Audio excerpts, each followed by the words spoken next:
Before we get into today's show, I want to tell you about a new offering from MD Coaches. Group coaching for physicians is a small, virtual, confidential cohort designed to inspire participants to rediscover personal and professional fulfillment. The next cohort begins on Thursday, October 6th, and runs weekly until November 10th. And you can earn 1 CME credit per session, totaling 6 credits in all. To learn more and to register, visit www.mdcoaches.store. Space is limited, so be sure and register today. And I walked into my senior partner's office, sat in a chair, crying, and said, "Look, this is unethical. I would have gotten that kid out if it was 2 a.m, but I would have made her an obstetric invalid."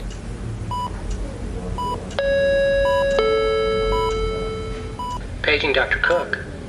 Paging Dr. Cook. Dr. Cook, you're wanted in the OR. Dr. Cook, you're wanted in the OR.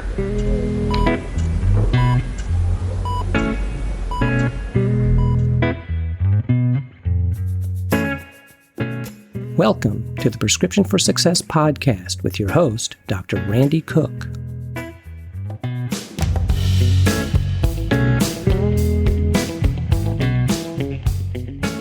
Hello, everyone, and welcome to Prescription for Success. I'm Dr. Randy Cook, your host for the podcast, which is a production of MD Coaches, providing leadership and executive coaching for physicians by physicians to overcome burnout, transition your career, develop as a leader, or whatever your goal might be. Visit MD Coaches on the web at mymdcoaches.com, because you're not in this alone. And don't forget, CME credit is available when you listen with us. Just look for CMify in the show notes to learn how. My guest today is a board-certified obstetrician-gynecologist. She's also a licensed insurance broker specializing in disability and life insurance for physicians. How and why she made that pivot is the focus of our interview today. So let's hear Dr. Stephanie Pearson tell her story. And I am really excited to be talking to a really unique guest today.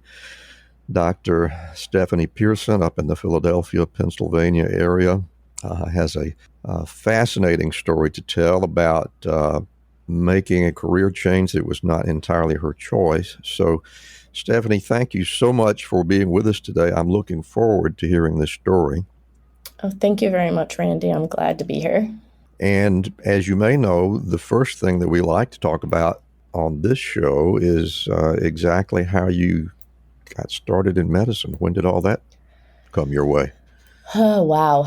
I can remember when I was 10 years old telling my parents that I wanted to be like Dr. Barroway and Dr. Taubman, who were my pediatricians. Wow. And so I really spent the rest of my educational career trying to get into med school to be a pediatrician. They must have been incredible people, because when I was at that age, I was terrified of doctors. What do you think it was about them that gave you the inspiration?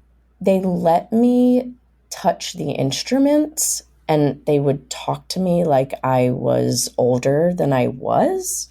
And I really felt like they were involving me in my care as a kid.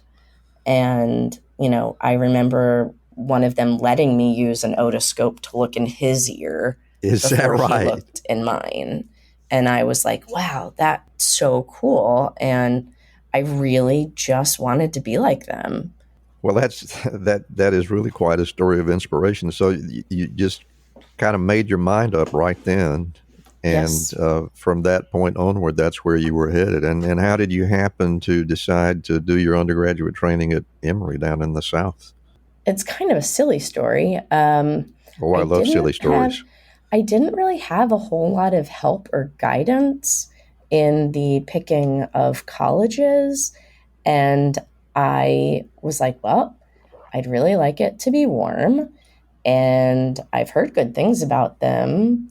I only applied to 5 schools. I applied to Rutgers because I lived in New Jersey, and everybody who lives in New Jersey applies to Rutgers. And then I applied to 4 schools below the Mason-Dixon.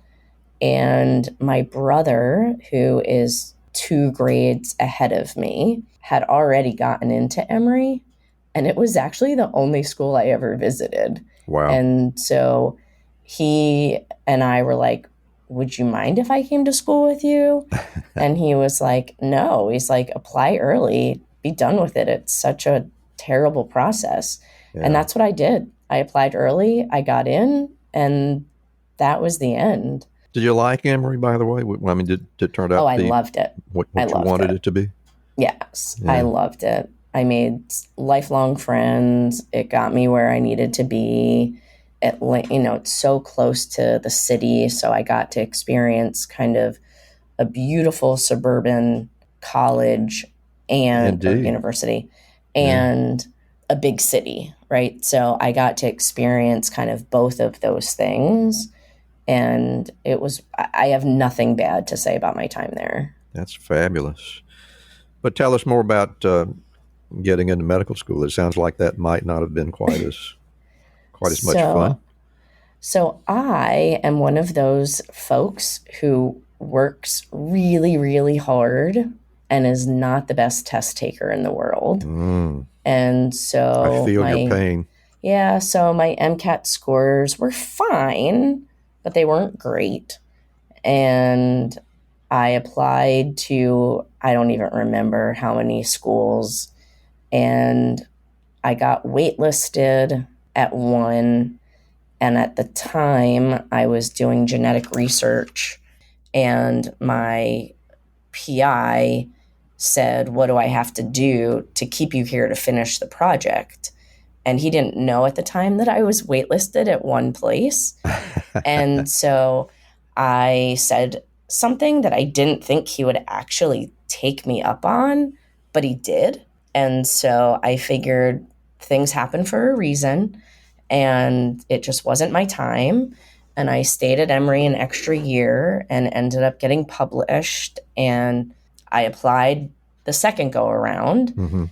And when I got my second acceptance letter, I stopped going on interviews because I felt like I got in where I wanted to get in, and I didn't want to take a seat from somebody else that had an opportunity. Wow, that is very generous. I don't know if generous or silly or, ill-informed, but whatever. But Hahnemann was whatever you want to call it. Hahnemann was where you wanted to be? I really wanted to be at the time. It was MCP Hahnemann. And at the time it was 2001 I started, they had a special problem-based program that I had heard great things about, that I felt aligned more with the way that I learned. So at that time, that's pretty cool. They had a traditional track, which is what you think of when you think of med school. Yeah. And then they had this problem-based pathway that was small groups that had a physician or PhD, a very smart mediator. And we learned cases more as kind of in a practical setting, right? So instead of just doing the anatomy of the leg, we had a case, and he got run over by a tractor on his family farm. And so we took it from, here's a kid who breaks his leg, and we ended up looking at it from all angles. So we learned the anatomy of the leg. We learned about physiology, and we learned about patients as people, and we learned about ethics, about parental and child medicine. It was just a really interesting way. Everything we learned was based on an actual case. What a brilliant way to teach medicine.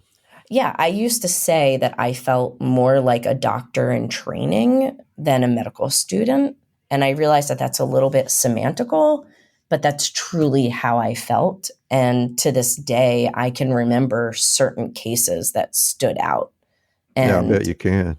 And for me, it was a great way to learn. It wasn't just facts in a vacuum. Everything was applicable. So medical school was really a lot of fun for you, it sounds like. I really did enjoy it. I did. Until I realized that I didn't want to be a pediatrician. I think what most med students don't end up right where they thought they were.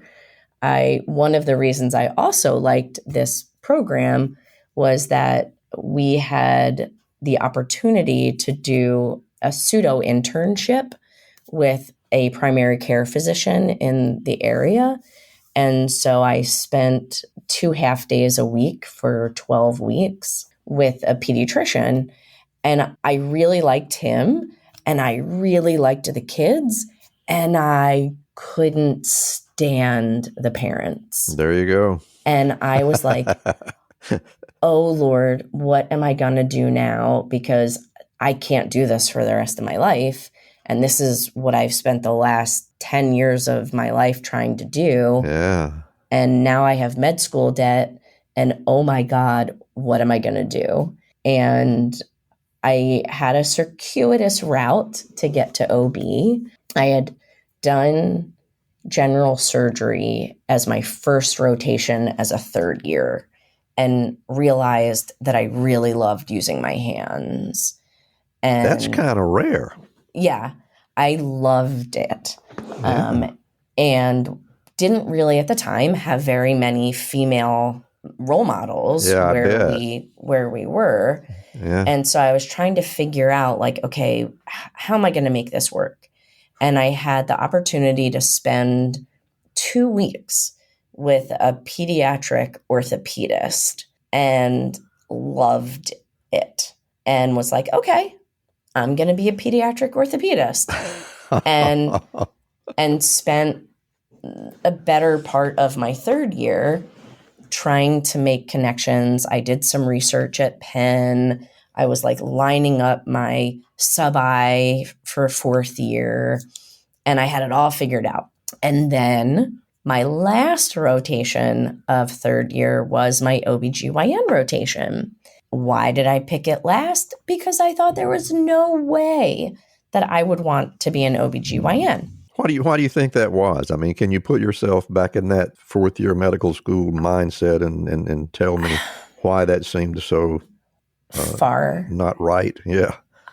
Honestly, because my thought of an OBGYN was just going to the gynecologist, once a year. And I was like, delivering babies, who wants to do that? And it was really just a narrative that I put in my head that wasn't accurate. We'll get back to our interview in just a moment, but right now, I want to tell you about a new sponsor for us. Growing Innovation Health Solutions is a comprehensive medical billing service that allows you to shift the burden of collections off your shoulders so you can focus on patient care. GI Health Solutions has the experience and the expertise to help you manage all your billing-related chores efficiently and professionally. Their expert team will handle all your coding, claim follow-up, and billing issues to be certain you receive your payments on time. They can streamline your billing process and increase your revenue by up to 30%. With GI Health Solutions, you'll get more time with patients, less busy work, better cash flow, fewer errors, and improved patient satisfaction. So reach out to Growing Innovation Health Solutions today and let them help your medical group improve profitability and eliminate administrative burdens. Visit their website at www.gihealthsolutions.net for a free consultation. Hi, I'm Rhonda Crow, founder and CEO for MD Coaches. Here on RX for Success, we interview a lot of great medical professionals on how they grew their careers, how they overcame challenges, and how they handle day-to-day work. I really hope you're getting a lot of great information. But if you're looking for an answer to a specific problem, management or administration challenge, or if you're feeling just a bit burnt out, like maybe you chose the wrong career, well, then there's a faster way to get the help you need. No, it's not counseling, it's coaching. RX for Success is produced by MD Coaches, a team of physicians who have been where you are. I know you're used to going it alone, but you don't have to. Get the support you need today. Visit us at mymdcoaches.com to schedule your complimentary consultation. Again, that's mymdcoaches.com, because you're not in this alone. We'll get back to our interview in just a moment, but right now I want to tell you a little bit about Physician Outlook. If you haven't discovered this remarkable magazine, please do so very soon. It was created by physicians, for physicians, to showcase the intersection between clinical and non-clinical interests.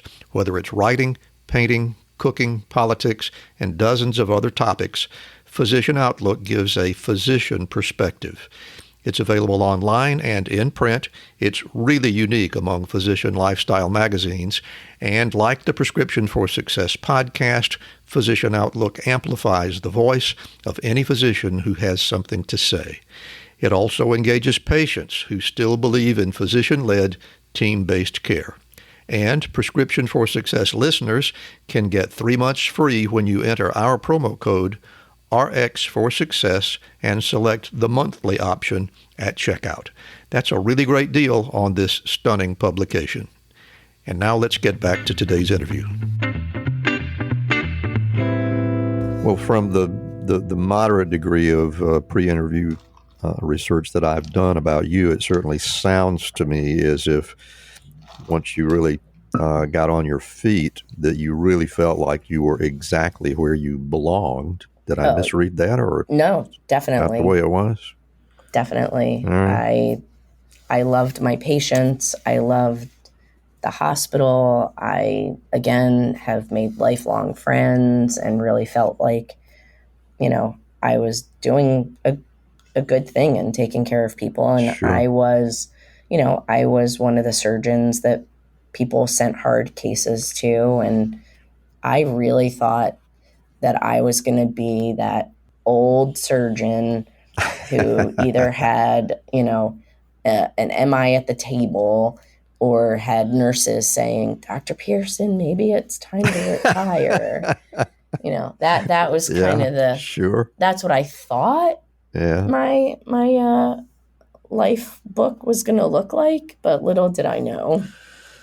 So tell us about how the wheels began to fall off. So in December of 2012, I was called to the labor floor to do a precipitous delivery.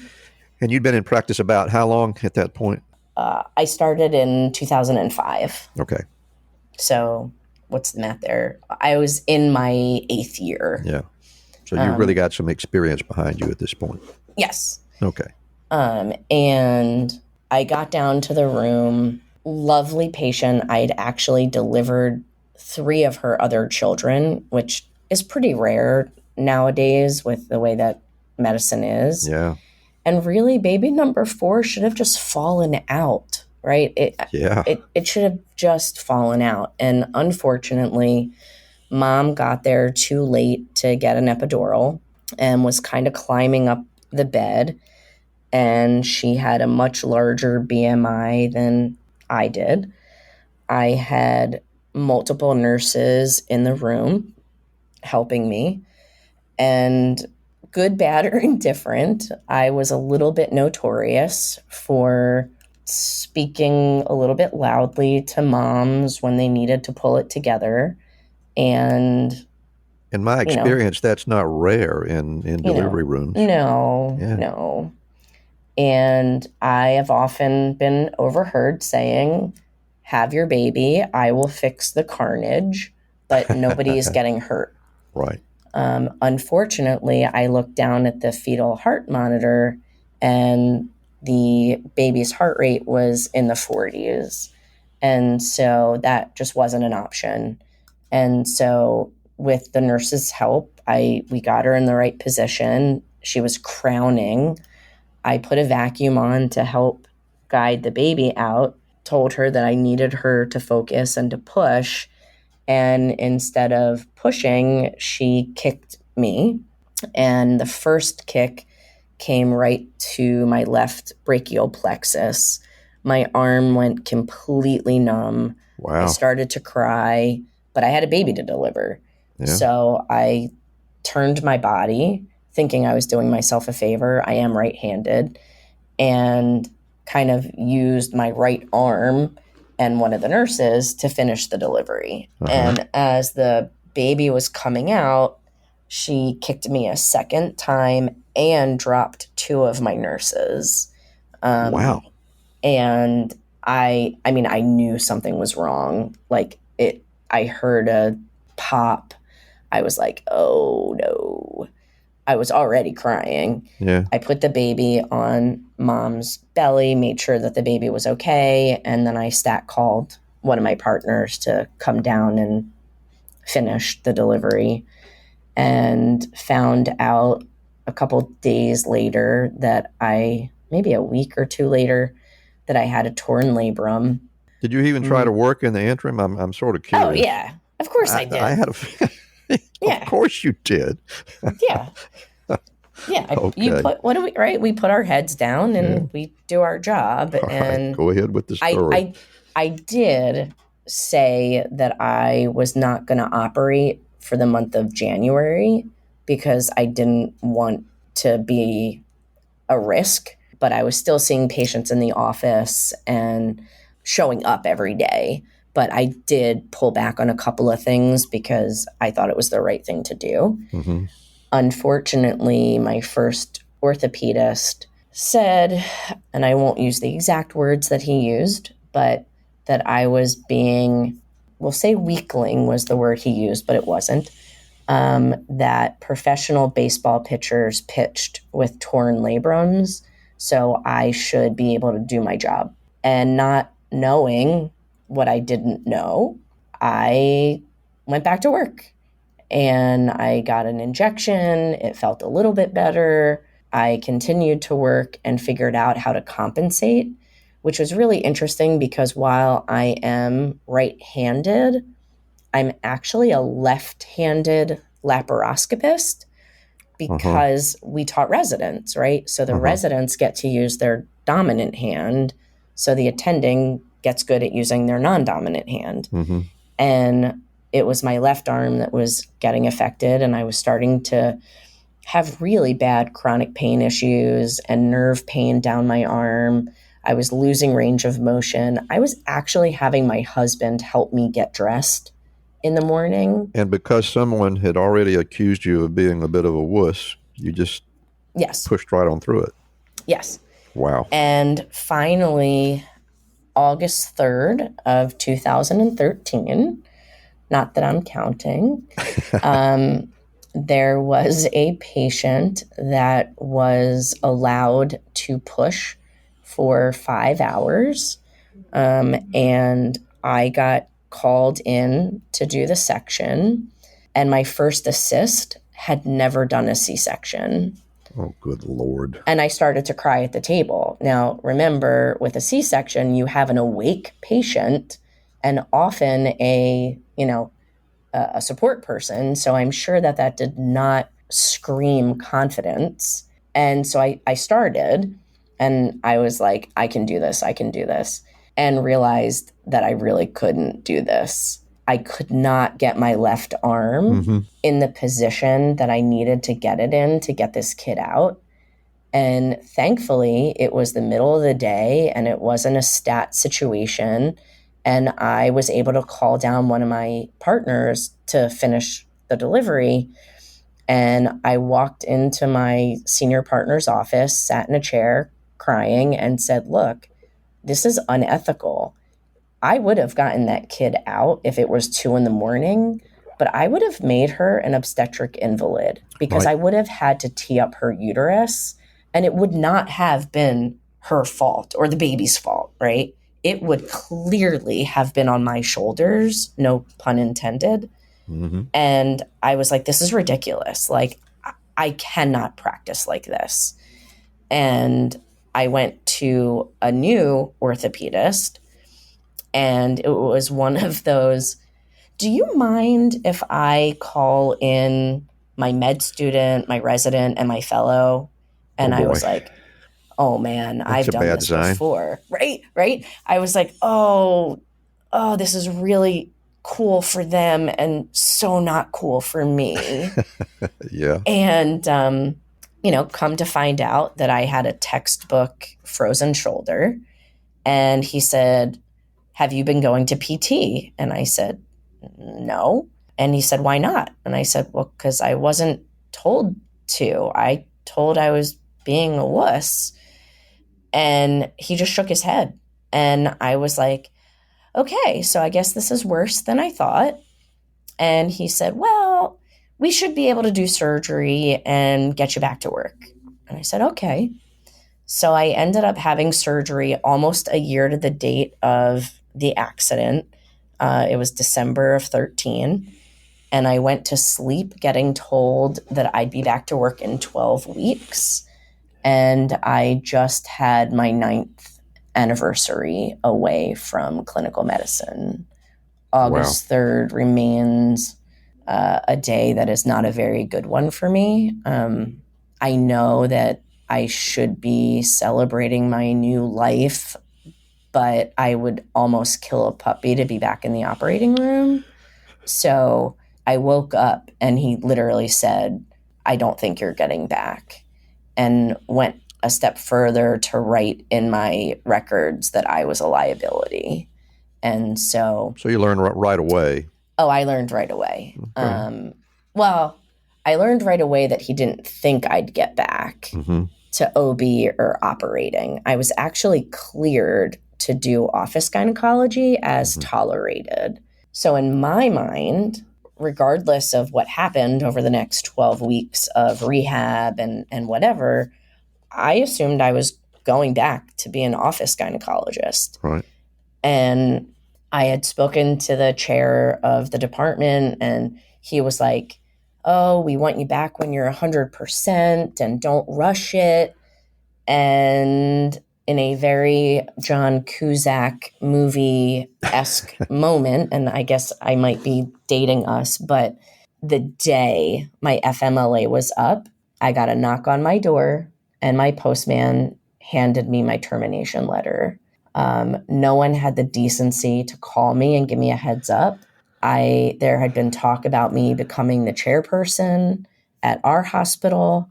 And when I say it was like getting punched in the stomach, it's an understatement. If I live to be 1,000 years old, I will never understand how one human being can do that to another human being. So, my goodness, I can't even imagine what you must have felt at that point, but I'm going to ask you to tell us. So, start the probably darkest part of my life to date.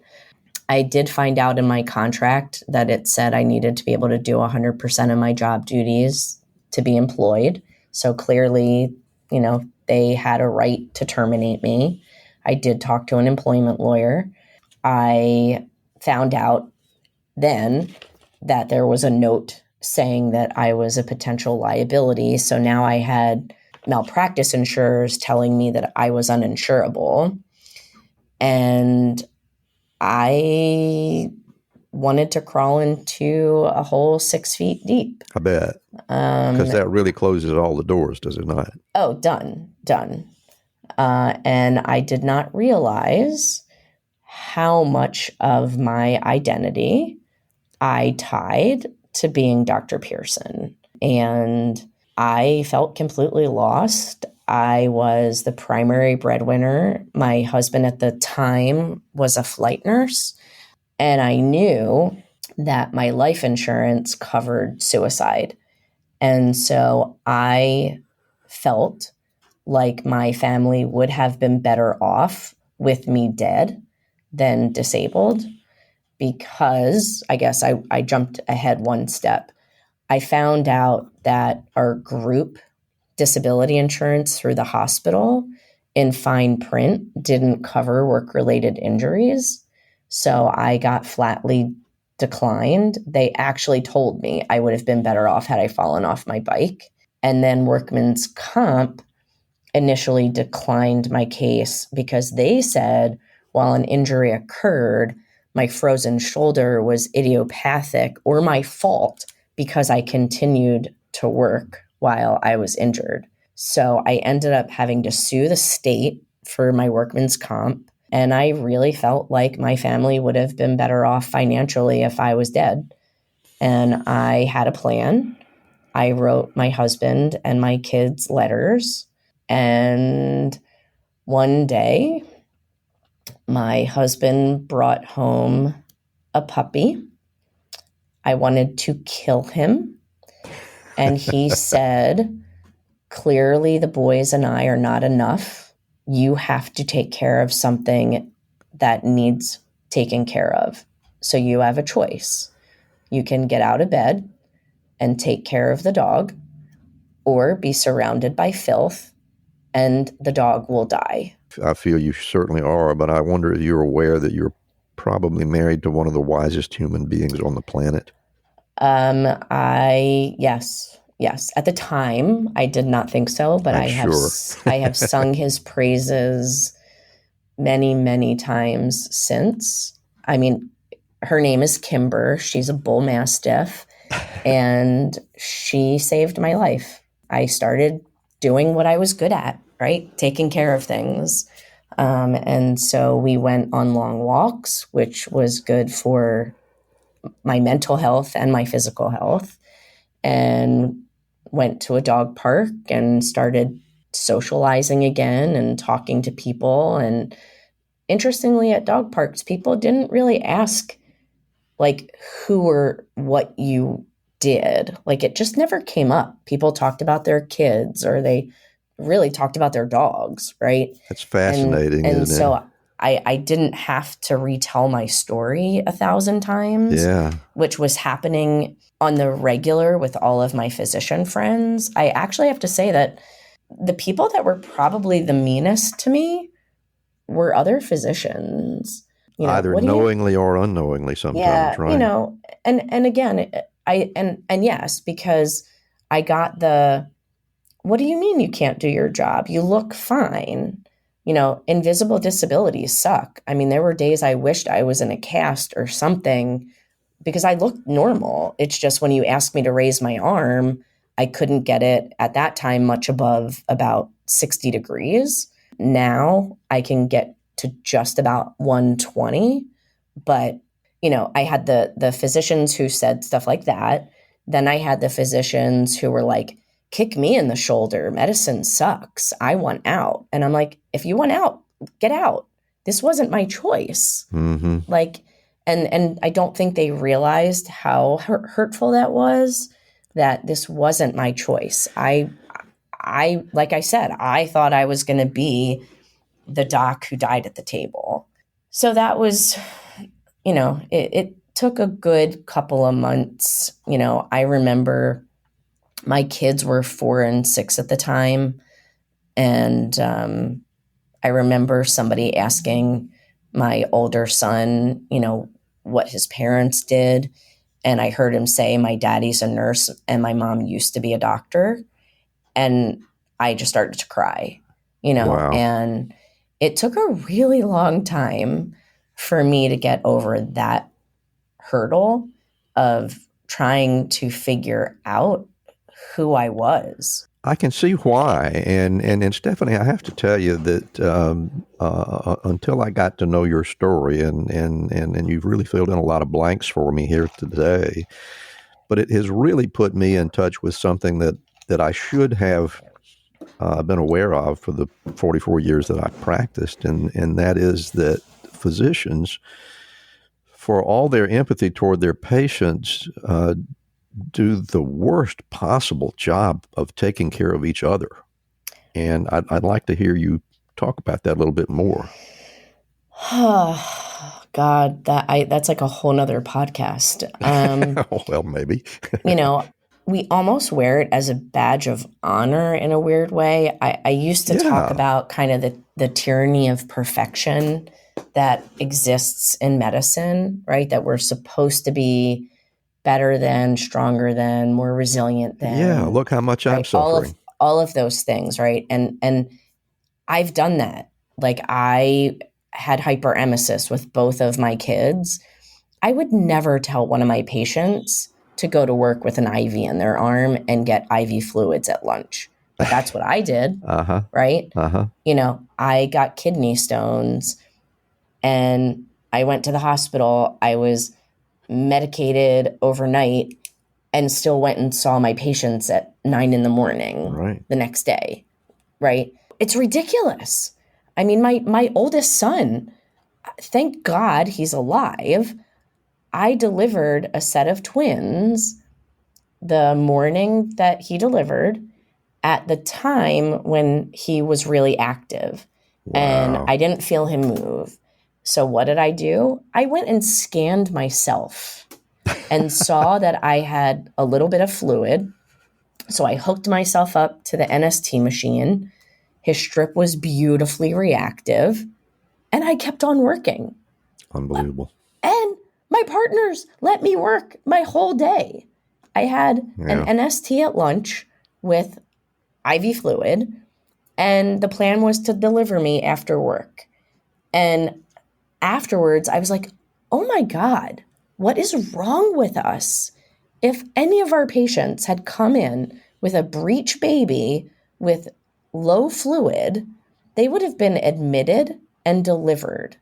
Yet I realized that at 3 a.m, and he was not born until 9:57 at night because I kept getting bumped by other patients that needed to be delivered.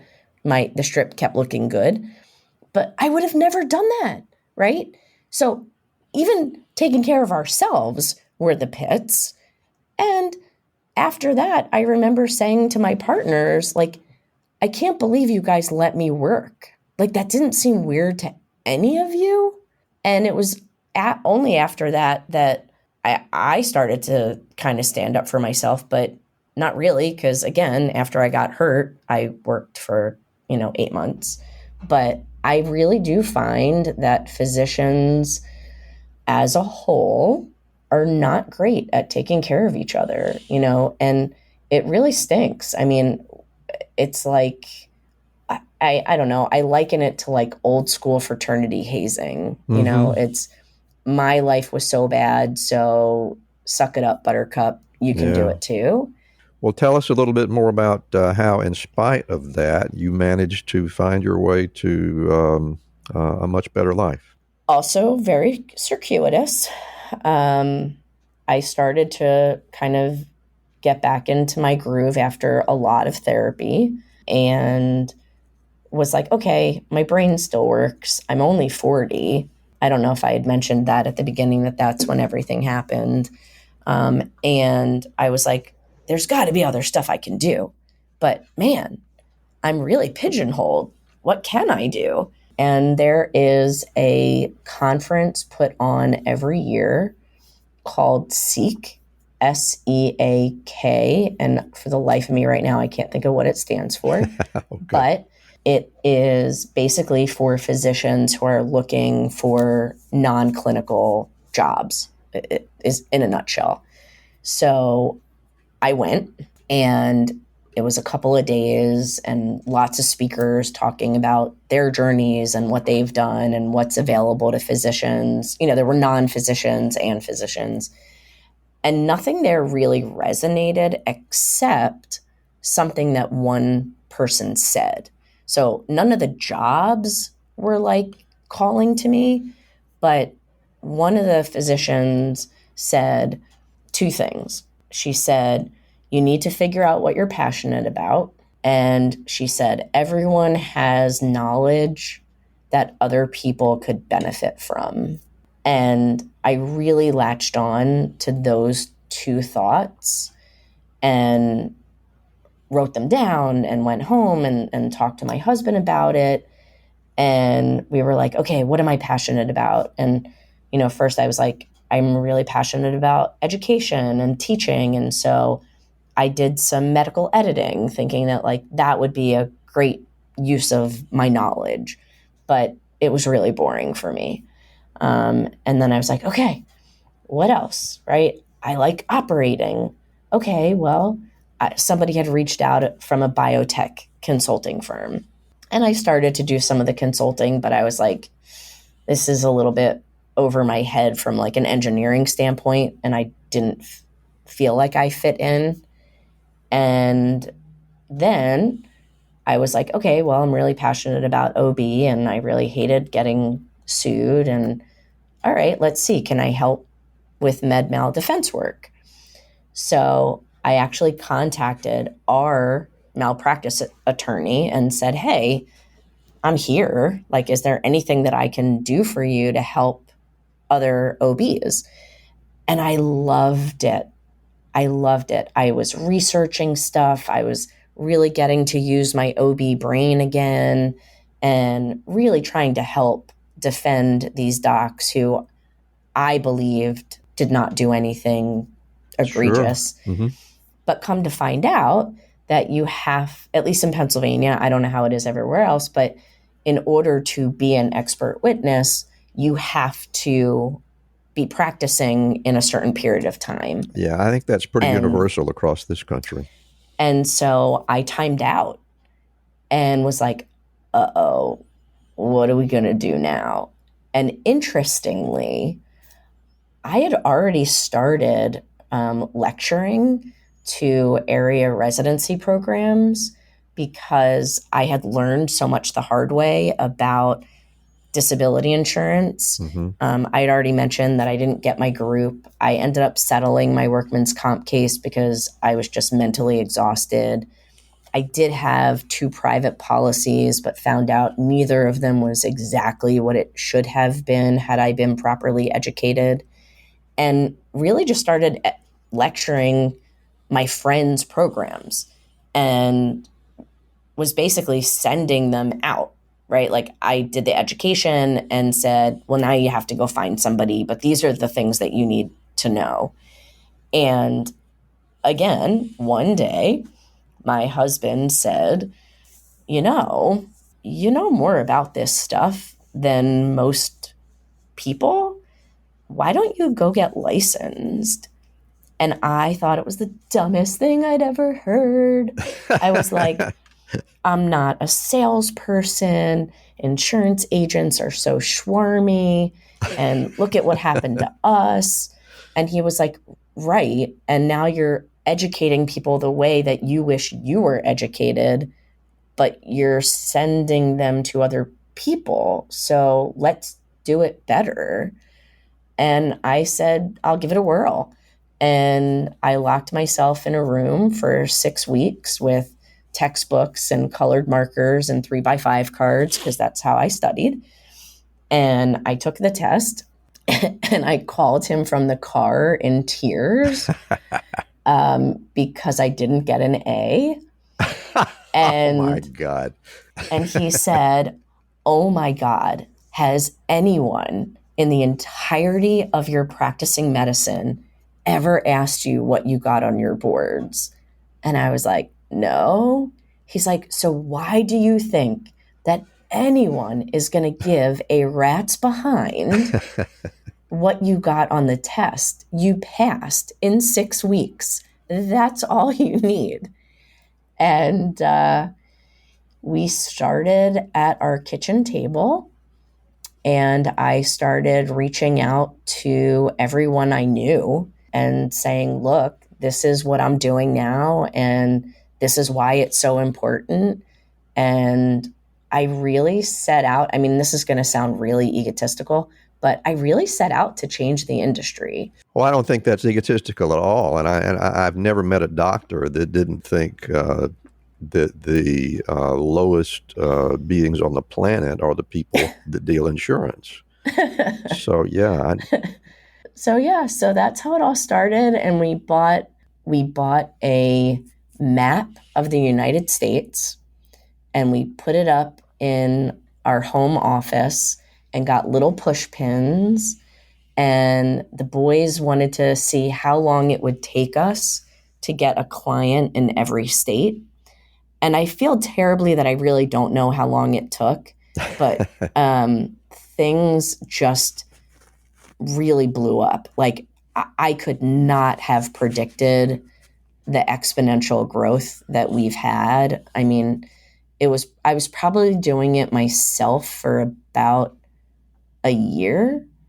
Ryan, while he was still being a nurse, was helping me on the back end. Like he's the one who set up the LLC. He's the one that set up the bank account. Like he literally said, you educate, I'll take care of everything else. And we ended up with 2 employees working in our house. We had hired his sister, who at the time was living in Manhattan, but we just needed help scheduling people because I just happened so fast. And now, well, I guess I skipped a step. So about a year into what initially started as Stephanie Pearson, MD, my now business partner, who had really helped me kind of along the way with meeting people and making connections. And we have a weird small world story. I grew up with his cousins. He's been tailgating at Eagles games with my brothers forever. He was at the time working for a big life insurance house that didn't have a disability product. And so he could do disability kind of on the down low. And we really hit that point where like it was kind of time to shit or get off the pot. Oops, sorry. It's okay. We're on the internet, so they can't stop us. And we said, look, we either need to make this official and be partners, and you have to leave where you are, or we being Ryan and me, Ryan and I had to figure out kind of what was next, because we had really outgrown our house. And we decided to become partners, and the rest is history. I mean, we now have, I think, and just to be clear, what you were doing then was, were you simply providing advice to people who were in search of disability insurance, or were you actually in the process of brokering? What was going on? So both. So when I took the test, it was to become a licensed broker. I see. And so I would do the lectures and say, I can take care of you, right? Like that was my disclaimer, was I'm here as Dr. Pearson educating you. However, I have to tell you that I have become a licensed broker. I'm like Switzerland. I'm not in bed with any house. You will not hear me say any company by name during my lecture. If this is something that you have found helpful, here's my contact information. The next time we speak, I'll be speaking as Stephanie Pearson, the insurance broker. And so... And could you just go ahead and enlarge a little bit, because I think it's really important that people understand the difference between a broker and an agent. So the lines have become quite blurred, but in truth, broker is like Switzerland. They are able to work for all companies, well, except one, because there's one company that you have to actually be a captive agent. But for the most part, I can get appointed with all the disability and life insurance carriers out there that I want to become appointed with. I am not incentivized to sell any one company over another company. A true agent works for a specific company, and they are incentivized to sell that company. Right. They may have appointments with other carriers or other companies, but they're still really incentivized to sell their kind of parent company. Does that make sense? It makes all kinds of sense. And then just to make sure that everybody understands, your particular remuneration from this work that you do comes from where? So we are commissioned. However, we have created our company so that everybody's salaried. So I actually have put my head in the sand as far as what our commission rates are and let our CFO deal with that.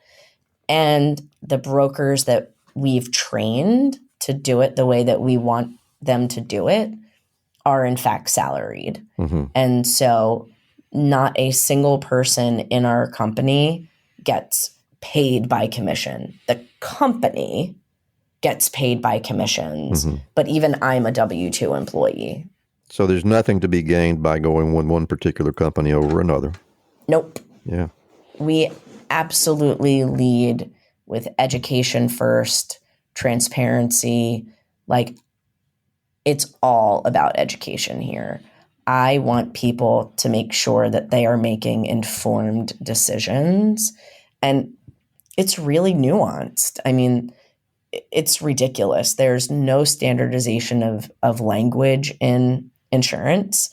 And I think that it is super important to feel connected and to feel like the person who's speaking with you has no side agenda except to make sure that you understand what you're doing.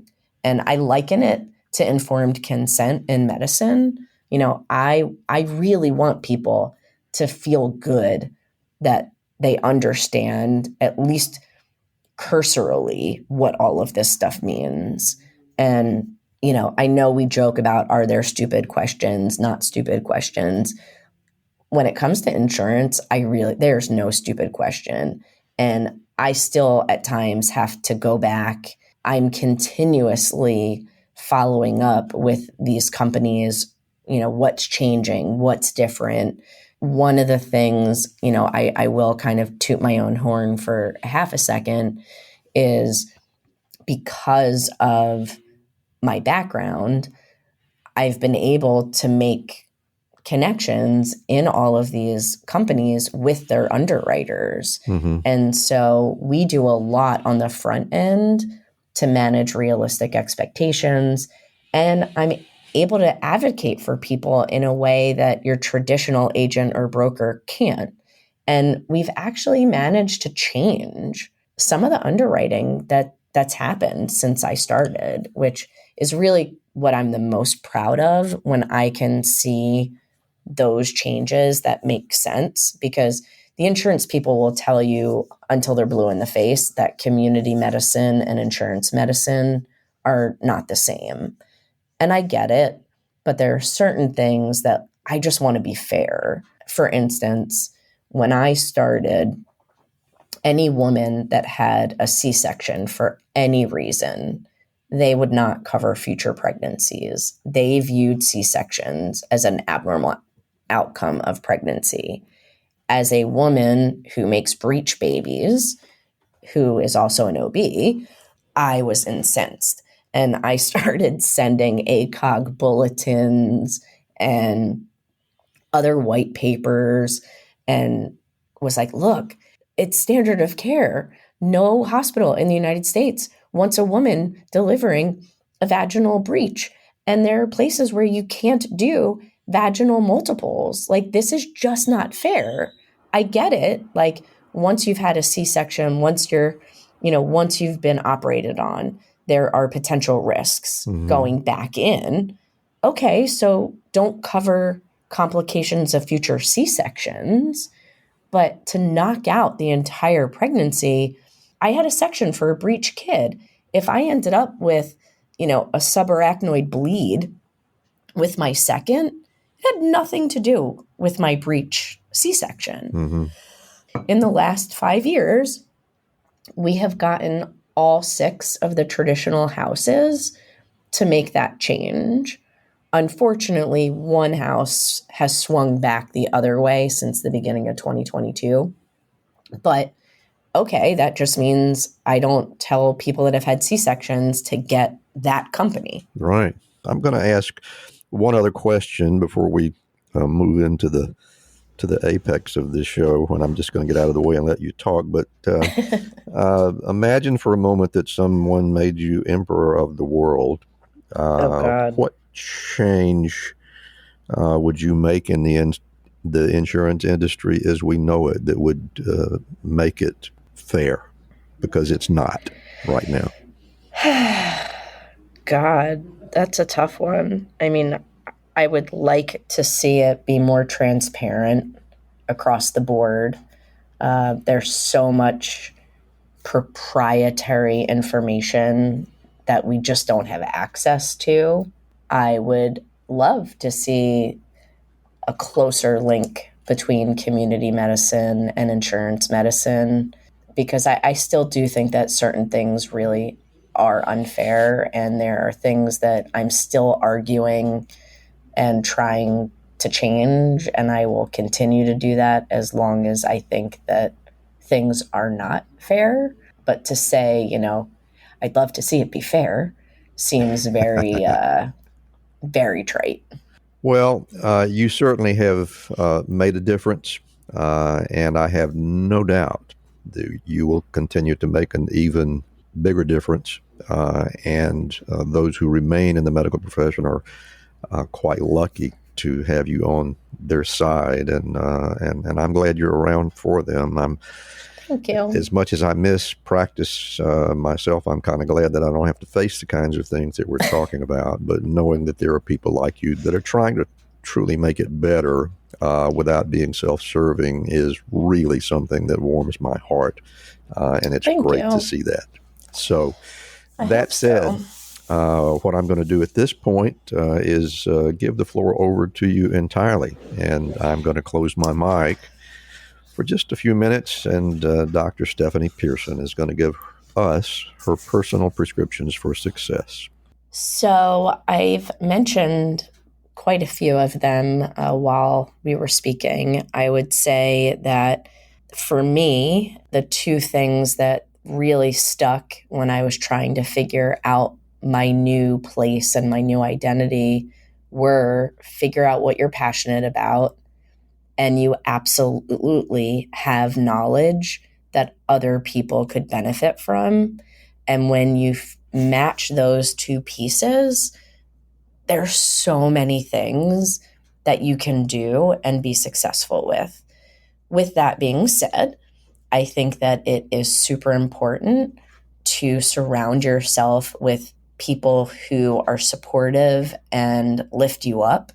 I think that having the right people surrounding you is probably one of the most important things in building a business, in raising a successful family. I think that as long as you remember that it's never wrong to do what's right, then even if something doesn't quite work out the way that you want it to, there's always a lesson there, and going the high ground is so important. I also think that understanding that as physicians, we've worked really hard to get where we are. And we've done that through hard work, through perseverance, and education. And I think that making lifelong learning part of your everyday being will help you in every single bucket of your life. And it's so important to remember that if something doesn't go right the first time, there's always a lesson to be learned, and there's always at least a little nugget that you can pull out of it and look at it as a learning opportunity. I forget, somebody famous said, there's no such thing as losing or failure. It's only an opportunity to learn. So whoever said that, they get the credit. It's not mine. And I think that really sums me up. And remember that we need to take care of each other and ourselves. It's never wrong to do what's right. I love that. Well, thank you. That's really one of the most profound bits of wisdom that have come up on this show, and we've heard a lot of them. And I thank you so much for sharing with us, Stephanie. Dr. Stephanie Pearson, insurance broker. Please tell us a little bit more about how our audience can find you and what you're doing. So I am located in Ardmore, Pennsylvania. Our company's name is Pearson Ravitz. I'll make sure that Dr. Cook has the correct spelling, but www.pearsonrabbits.com is the easiest way to get to all of us. The office number is 610-658-3251. My email is stephanie@pearsonrabbits.com. We have a Facebook, Pearson Rabbits. I also have my personal one, and it is my name. I was not savvy enough way back when to come up with a pseudonym, so I'm there as Stephanie Pearson. I would also just like to plug, I did create a secret Facebook group. If you reach out to me, it is called Physicians for Physicians. It is specifically for physicians who, because of injury or illness, have had to change their scope of practice or leave medicine. And it has been an unbelievable supportive community that just didn't exist 10 years ago. So I am very, very easily accessible. Well, Dr. Stephanie Pearson, I want to thank you for taking the time to be with us today, and I want to thank you for being who you are and doing all the good things that you've done, and it's been a great pleasure to get to know you. So thanks again for being with us on Prescription for Success. It has been my pleasure. Thank you for having me. Thank you so much for joining us today. We'd really appreciate a review from you, and a 5-star rating helps give our podcast much more visibility, and that helps us reach more listeners. You can find exclusive content on our Patreon page, including membership-only material like personal rapid-fire Q&A sessions with our guests. And to be sure you never miss an episode, check out our website at rxforsuccesspodcast.com to subscribe. And while you're there, learn how you can get CME credit from CMify just by listening. Special thanks to Ryan Jones, who created and performs our theme music. And remember, be sure to fill your prescription for success with my next episode.